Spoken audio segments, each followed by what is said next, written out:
Oke, selamat datang teman-teman, selamat datang di Praktikum Telekomunikasi. Semangat! Oke teman-teman, selamat datang kembali di sesi praktikum yang kedua, yaitu mengenai draw atau bising. Belakang saya sudah ada alatnya, sudah saya pasang biar lebih cepat kayak gitu. Nanti saya tinggal menjelaskan fungsi-fungsinya buat apa. Langsung saja kita mulai. Oke teman-teman, ini untuk praktikum kedua kita akan menggunakan draw seperti biasa. Di sini adalah power supply, sebelah kanannya ada data source yang mana di sini ada 8 bit, 7 bit dan juga 4 bit yang kita gunakan semuanya. Dan untuk source data kita masih menggunakan yang manual. Kita akan mengecek secara manual bagaimana nanti draw itu bisa kita ketahui. Dan sebelah kanannya masih ada data clock regeneration yang mana akan kita gunakan untuk menghilangkan draw. Nah, kita akan menggunakan data square sini. Untuk komponennya sendiri kita nggak tahu ya, karena sudah terbentuk modul, jadi tinggal kita gunain aja. Nanti dari inputan itu akan keluar seperti apa kayak gitu teman-teman. Kemudian nanti inputnya di sini kita olah dan diolah oleh data clock regeneration. Dan untuk sambungannya kita masih sama ya, bit clock, word clock sama NRZ. Untuk bit clock sama bit clock receiver sama, word clock dengan word clock receiver sama. Nah, kemudian untuk NRZ biasanya kan kita sama, tapi sekarang kita tambahkan dulu dengan resistor 2K teman-teman, sebentar. Nah, ini 2K. Kok bisa tahu 2K nya? Karena ya kita hitung ada warna merah, hitam sama merah dengan toleransi emas. Teman-teman, jadi tadi untuk NRZ kita tambahkan resistor, kita masukkan ke input data square yang mana nanti akan diproses oleh data square itu sendiri sehingga akan menghilangkan draw yang dihasilkan. Nah, untuk menghasilkan draw sendiri nanti kita akan menambahkan audio generator yang mana outputnya itu juga kita kasih resistor 2K ya, kayak gini sama ya. Kita sambungkan dan kita masukkan juga ke input data square. Nah, disitu kita akan mengetahui hasilnya dari outputnya.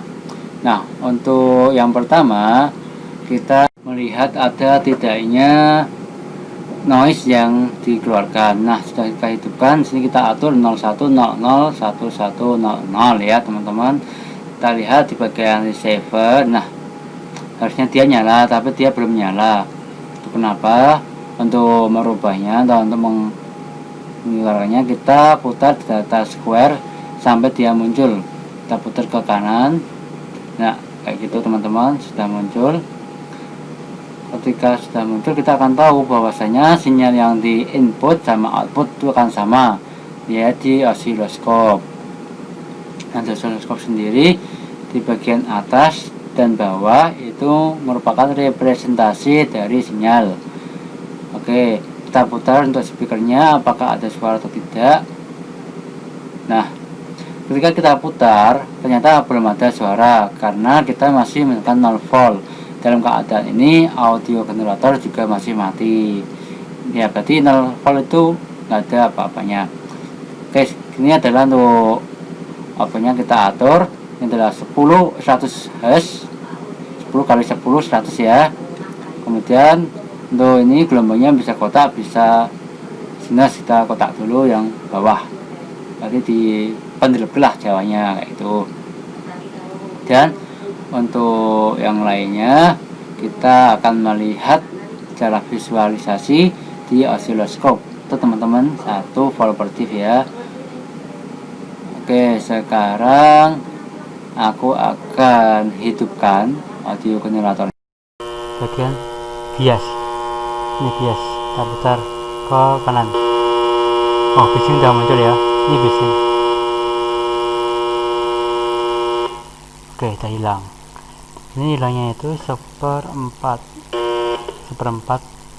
dari akhir, berarti 3/4 hilang. Dan untuk masuk lagi seperempat awal itu dia mulai bising, karena semakin kencang.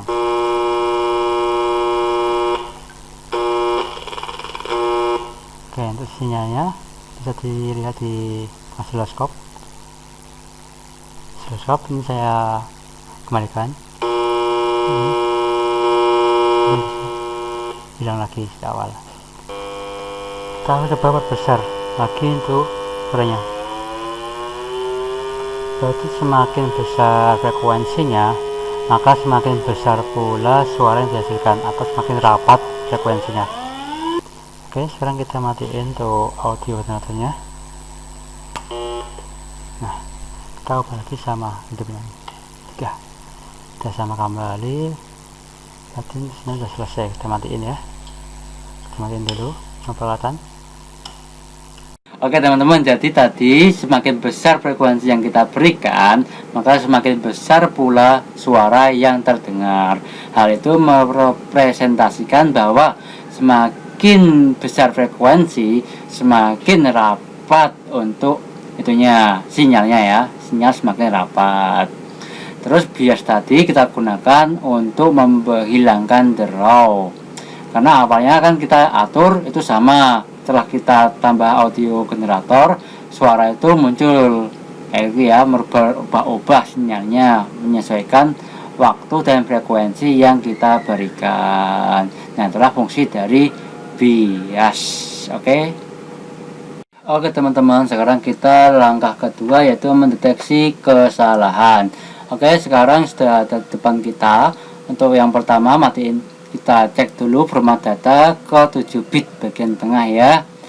Ke 7 bit, nanti yang bit ke 0 itu kita jadikan bit paritas. Nah, disitu itu bit paritas. Nanti fungsinya buat apa kita akan ketahui ketika kita telah mencobanya.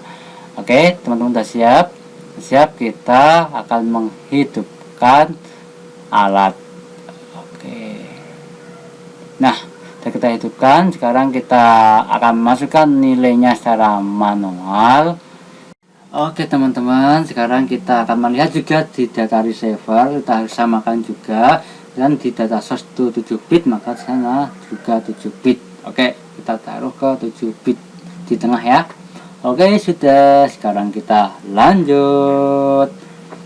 Nah, cek lagi apakah sudah kepakai manual atau belum, karena datanya kita buat manual. Oke, datanya itu tekan tombol 1 0 1 0 0 1. Nah, situ bit paritas akan menyala, warna pink atau merah itu ya, menyala. Begitu pula yang ada di data receiver, dia akan sama. Nah, tuh lihat, dia kan sama kan, 1 2 3 dan menyala. Oke, sekarang kita coba kalau datanya itu genap, kita tambahkan 1 lagi ya, tombol, kita tekan 1 lagi, nanti apa yang terjadi? Nah, bit paritas akan mati dan data menjadi genap. Jadi kalau ganjil, bit paritas itu akan muncul, kalau genap akan mati. Nah, ini untuk yang tadi kita tekan waktu genap, bisa dilihat di teman-teman, sama ya, nggak ada perubahan, bit paritas tetap mati. Nah, ini adalah tombol press for error. Jadi ketika kita tekan atau membuat kesalahan, kita tekan, maka apa yang terjadi? Kita lihat, kita tekan, itu muncul tuh bit paritas, itu muncul di bagian kanan ya. Tuh, nah situ kita akan melihat. Kita coba lagi, kita tekan nih, apa yang terjadi? Lihat, nah dia muncul ya. Berarti ketika data yang dikirim sama yang diterima itu beda, maka bit paritas itu akan muncul memperlihatkan bahwasanya data itu beda. Ya, paham ya kayak gitu ya. Jadi dalam pengiriman itu sinyal, data itu harus sama. Karena kalau kita coba dengan yang ganjil atau bit paritas ganjil, ini sama juga, dia akan muncul ya kan, muncul pin kecil itu ya, akan muncul bahwa data itu beda. Nah, situ sebagai penandanya. Jadi yang di atas itu untuk penanda ganjil genap, sedangkan yang bawah untuk mendeteksi kesalahan. Dalam keadaan ganjil, kita tekan lagi. Nah, itu bit paritas akan muncul ya teman-teman. Oke, sini kita hanya tahu adanya kesalahan, tapi kita belum tahu di mana sih posisi kesalahan itu berada. Oke, karena itu untuk langkah selanjutnya kita akan mengetahuinya dengan koreksi kesalahan. Kita matikan dulu ya teman-teman. Oke, kita akan melakukan koreksi kesalahan menggunakan 4 bit ya teman-teman. Sini ada 1, 2, 3, dan 4, dan 3-nya itu belakang adalah bit pengecekan. Ini yang kita gunain, itu yang mengecek, sedangkan yang belakang tetap sama sebagai bit paritas. Oke, itu bit paritas ya teman-teman, untuk menandakan bahwa itu ganjil ataupun genap. Oke, kita ubah data ke 4 bit yang bagian bawah. Ini bisa dibaca ya teman-teman, fungsinya buat apa, itu terlihat loh jelas. Kemudian yang di bagian data receiver itu juga kita arahkan sama di bagian 4 bit, itu bisa di bagian bawah, berarti kita arahkan ke paling bawah. Oke, sudah, itu datanya kita pilih ke corrected dulu ya, correct, benar kayak itu. Oke, selanjutnya kita hidupkan dan kita coba buat 1000 hingga bit pengecekan itu akan hidup dan juga bit paritas hidup karena cuma ada satu data. Terus terlihat sama ya, di data receiver juga sama, mana yang hidup mana yang enggak. Nah, sekarang kita akan press for error, kita cek, kita tekan ya. Nah, dari atas biar lebih enak. Oke, saya tekan, tuh yang salah. Nah, itu salah ya, itu bit parity dia akan hidup itu di posisi ketiga. Tahu dari situ kotak sindrom. Nah, namanya kotak sindrom. Jadi kok bisa tahu itu adanya dengan penjumlahan di kotak sindrom. Contoh nih, tak tekan berapa nih, 6 ya, 2 tambah 4 jadi 6. Ingat-ingat teman-teman, ini namanya kotak sindrom. Oke. Nah, sekarang kita akan buat datanya genap 1010. Lihat, tuh bit paritas akan mati. Bit pengecekannya juga berubah ya. Dan kita lihat juga di bagian receiver itu akan sama. Kita tekan dulu. Tuh 2 sama enggak? 2 sama ya. Ini berapa tuh? Sama ya. Tambahin aja. Ini posisi, ini adalah penjumlahan dari kotak sindrom. Oke, kita matiin. Kita akan ke langkah selanjutnya mengenai sifat sebuah sinyal. Oke, kita sekarang sebelumnya harus ngatur dulu untuk osiloskop 3 volt peak to peak dari audio generator. Oke teman-teman, bisa lihat di layar osiloskop ya, di sana tampak bahwasanya 3 peak to peak didapatkan dari menghitung 1, 2, 3 dengan T-importif 1 ya, dikalikan 1, 3 kali 1 sama dengan 3. Kemudian untuk time waktunya sama yang tadi 20 mikrosecond. Oke teman-teman, tinggal sekarang kita atur lagi sampai sinyal itu menjadi di 3 peak to peak dengan mengubah amplitude. Nah, ini untuk amplitudenya yang kita ubah tadi, kita putar ke kanan, dan tadi untuk temperatifnya kita perkecil menjadi 2 milisecond sehingga kita dapatkan hasil sekian. Oke, sekarang setelah kita selesai untuk keluaran outputnya, kita masukkan ke analog input. Oke teman-teman, situ. Kemudian untuk ground, tetap ke ground ya teman-teman. Kita akan melihat bagaimana sih sinyal itu berubah dengan posisi saklar di ADC ya teman-teman. Sekarang kita akan merubah untuk posisi data receiver menjadi uncorrected. Oke teman-teman, selanjutnya kita hidupkan kembali, putar.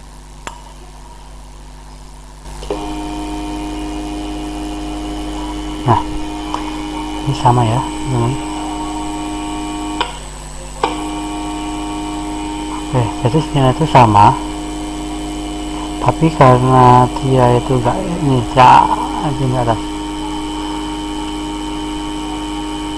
kita naikin ini tangga, dia berbentuk gerigi. Ini untuk yang sinyal keluarannya, untuk yang masukkan ke sini awalnya itu sinyal yang tadi kita buat, dan dia akan keluar seperti ini sinyal. Kita posisi sama sini bertangga, bergerigi kayak gitu. Kemudian kita tekan flash error. Oke, itu kenapa sih? Karena sinyal berubah setiap waktu, sehingga data yang dikirim itu selalu berubah. Sinyal itu berubah-ubah setiap waktunya. Yang awalnya kayak gini jadi seperti ini karena ada perubahan dalam pengiriman, atau pengajar atau apa dan sebagainya. Sekarang kita amati ketika kita press for error dari 4 paling kiri, press for error sini. Oke, sini 4 bit paling kiri balik sini ya. Ini kita tekan. Nah, ini itu kan berubah. Ya, berubah ya, beda ya. Oke ya, beda. Oke, sekarang kita tekan yang selanjutnya. Beda lagi. Oke, saya pisahkan. Oke, beda ya.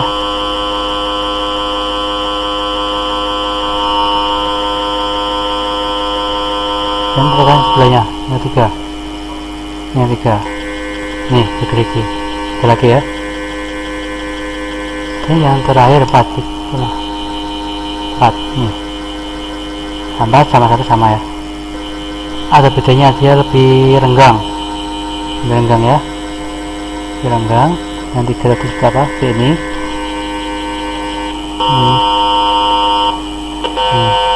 pendek ya. Kita dua-duanya kena. Nah, ini nggak beraturan. Error. Nah, error. Tekan 2.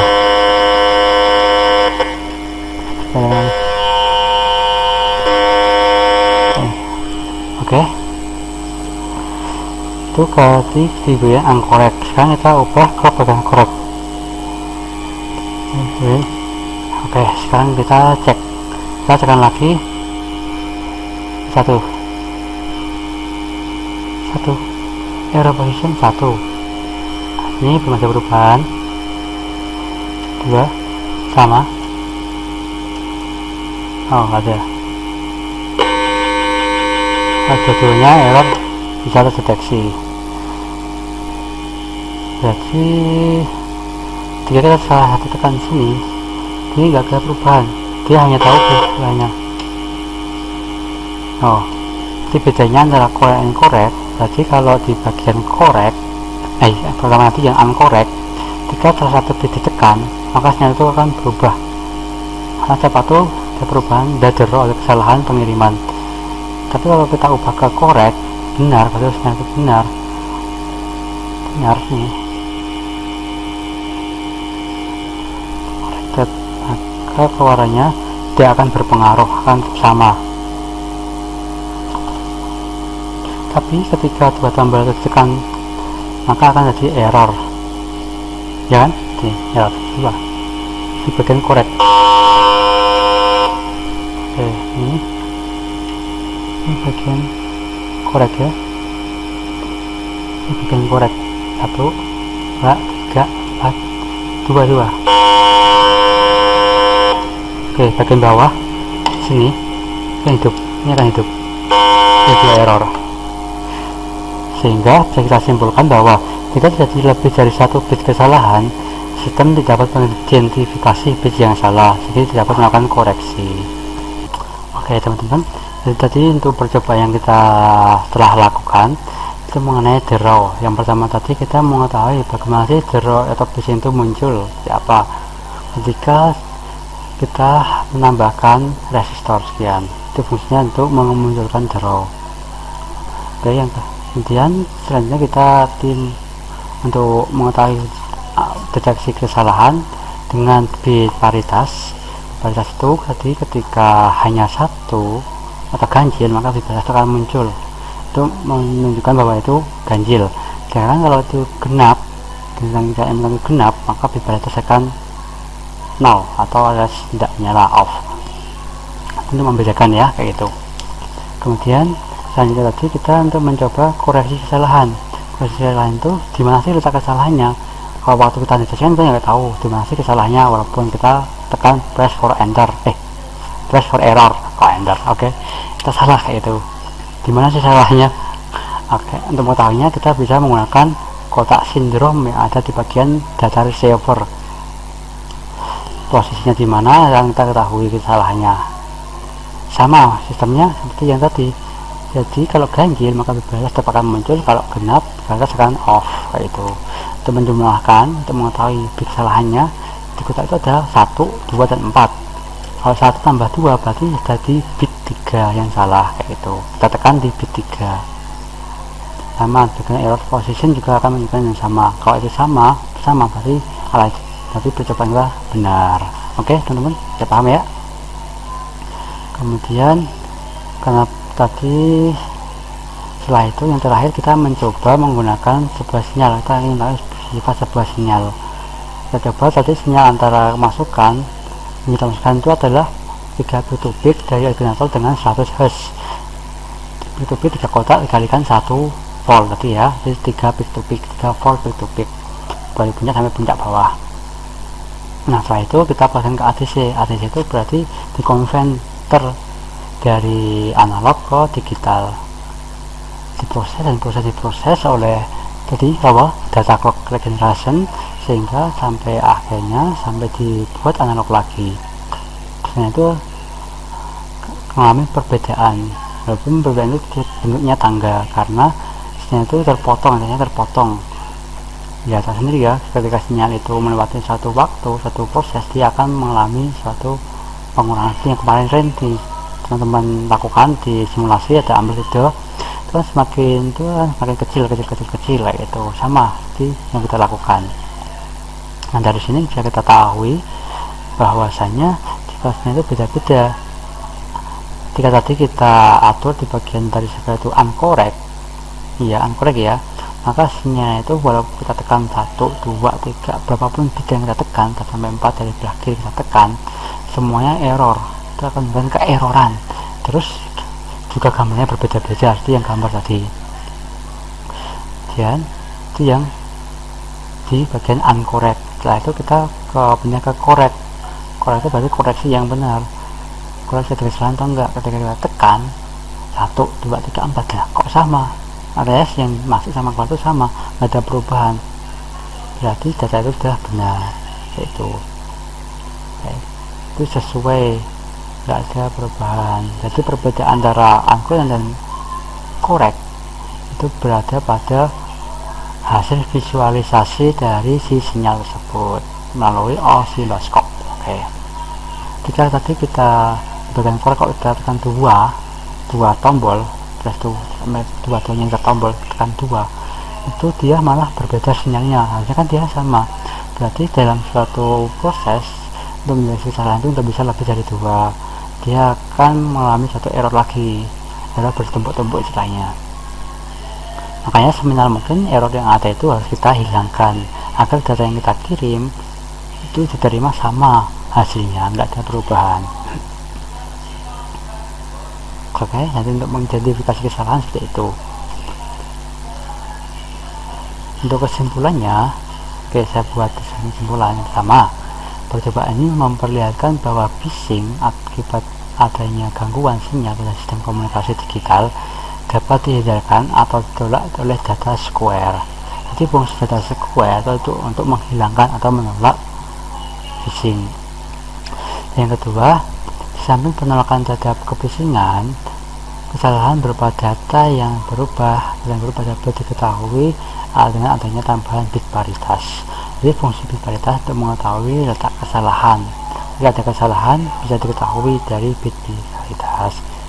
Kalau data yang kita kirim ketika ganjil maka bit paritas itu akan hidup. Kalau dia itu genap akan off atau mati. Jika ada kesalahan yang harusnya itu kalau ganjil itu hidup, dia malah mati, jadi ada kesalahan di situ, dan sebaliknya. Yang ketiga, dengan menambahkan bit-bit seperti bit pengecekan, maka data yang mengalami kesalahan dapat diketahui posisi atau letaknya, dapat dikoreksi. Jadi dengan adanya bit-bit pengecekan di bit yang terpakai di 4 bit ya, bit yang ke sana bit pengecekan itu fungsinya itu untuk mengetahui untuk mengetahui dan membantu kita mengkoreksi di mana sih letak kesalahannya, di mana sih posisinya seperti apa. dengan kotak sindrom itu juga akan membantu kita penjumlahan dari kotak sindrom untuk mengetahui posisi kesalahan. Oke teman-teman, untuk unit ini draw kebisingan sudah cukup selesai sampai sini. Oke teman-teman, untuk untuk tugas yang pertama yaitu silakan gambarkan sinyal yang pertama kali kalian lihat atau yang pertama ketika kita hidupin seperti apa bentuknya, dan yang kedua adalah contoh dari biparitas seperti apa, penjelasannya yang membedakan apa, dan beri contoh. Oke, contohnya berarti kalau misalnya dia itu ganjil maka biparitas itu akan muncul, itu 3 aja cukup, 3 atau 4. Oke, dan yang ketiga buatlah gambar sinyal ketika uncorrect sama correct. Kalian gambarkan yang asli, analog asli sama analog keluaran seperti apa. Oke, terima kasih. Sekian dari saya, punya kesalahan mohon maaf. Assalamualaikum warahmatullahi wabarakatuh.